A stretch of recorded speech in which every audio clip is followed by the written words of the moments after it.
হ্যালেলুইয়া বন্ধুরা, গীত সংহিতা ১১৯, ১৪৫ থেকে ১৫২ থেকে পরমেশ্বরীর প্রতি আজকের এই স্তোত্রটি পাঠ করুন, যা ঈশ্বরের প্রতি দুর্দশাগ্রস্ত অবস্থায় কাতর আকুতির কথা বলে। হে প্রভু, আমার চোখ ভোরের আগে তোমার জন্য অপেক্ষা করে। সমগ্র অন্তর দিয়ে আমি ডাকি তোমায়। হে প্রভু পরমেশ্বর, তুমি সাড়া দাও। আমি মেনে চলব তোমার অনুশাসন। তোমাকেই আমি ডাকি, উদ্ধার করো আমায়। আমি পালন করব তোমার বিধিকলাপ। অরুণোদয়ের আগে আমি উঠি, সাহায্যের প্রতীক্ষায় কাতরে আহ্বান করি তোমায়। তোমার প্রতিশ্রুতি পূর্ণ হওয়ার আশায় থাকি আমি। তোমার অবিচল প্রেমের গুণে আমার মিনতি শোনো হে প্রভু পরমেশ্বর।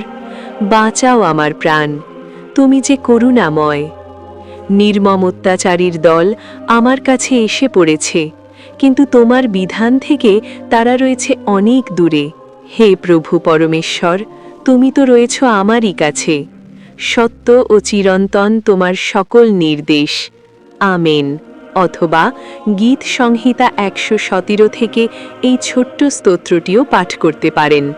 এই স্তোত্রে সকলের, সর্বজনের, সর্বজীবের ঈশ্বরের স্তুতিগান করতে আহ্বান জানানো হয়েছে। হে সমস্ত জাতি, প্রশস্তি করো প্রভু পরমেশ্বরের।